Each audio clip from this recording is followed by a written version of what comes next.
First of all, my sympathy to your colleague who suffered this attack and indeed to your community. Do we think that this was an attempt to kill him? So I've spoken to Pouria, who's a very close friend of mine, and this has all the hallmarks of a targeted attack. Pouria himself told me that at that present time, when the two attackers struck, he had lost full control. If they wanted to kill him, if they wanted to stab him in the neck, if they wanted to stab him in the heart, they could have, but they precisely targeted the leg. Still, obviously, a horrific, horrific attack. This was a targeted attack to send a very threatening message to Pouria. So it was orchestrated, well planned. The fact that they have now fled the country reveals that it has all the hallmarks of an attack by the Islamic Republic of Iran, the regime. And we cannot forget the death threats Pouria has been facing. Pouria has had wanted dead or alive posted erected by the Islamic Revolutionary Guard Corps, the IRGC, in Tehran. And we also can't forget that there have been more than 15 terror plots on British soil that have been foiled by MI5. And that was announced by MI5.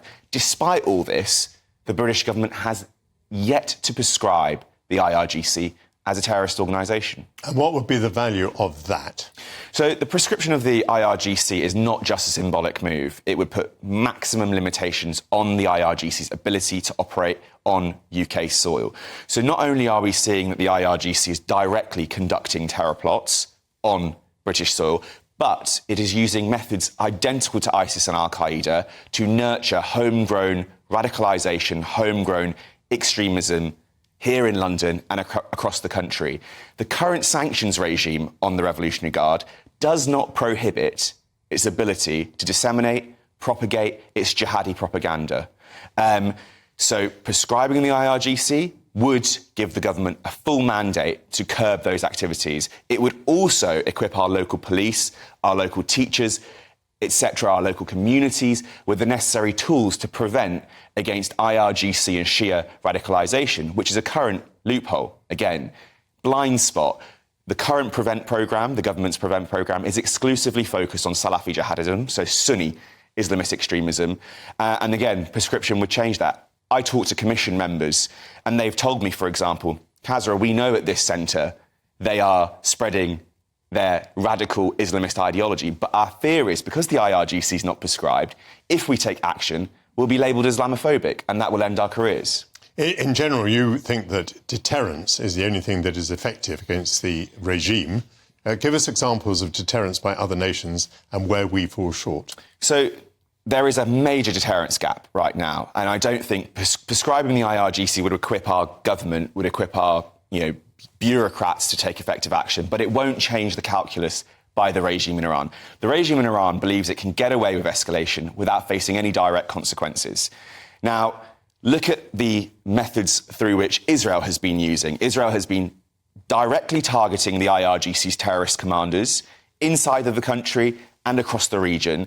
And as a result, the Revolutionary Guard, Khamenei, the 84-year-old supreme leader who rules, by the way, as God's representative on earth, knows not to mess around with Israel and is fully deterred. Britain and the US must work together to target the IRGC's terrorist commanders, including in Iran, target the assets, these command and control centres where terrorist operations are being planned to be carried out on British soil. The television station is presently operating in Britain, but this wasn't always the case. At one time, it felt it couldn't. Tell me about that background. Yes, so Iran International were notified that the current setup that they had was not safe and the government could not guarantee their security. And as a result, they were forced to move to Washington, D.C., where the Americans could guarantee their security. I mean, that sends a very weak message to the Islamic Republic. If the Islamic Republic can get in its operatives, or has local operatives, or is able to hire local gangs in the UK and get them out of the country within hours of an attack, I mean, that's extremely, extremely worrying. Now, as we said, Pouria is back at work. We are doubling down. We will not cow to intimidation and threats, because this is bigger than just Pouria, and I say that as his close friend, and this is what he said to me.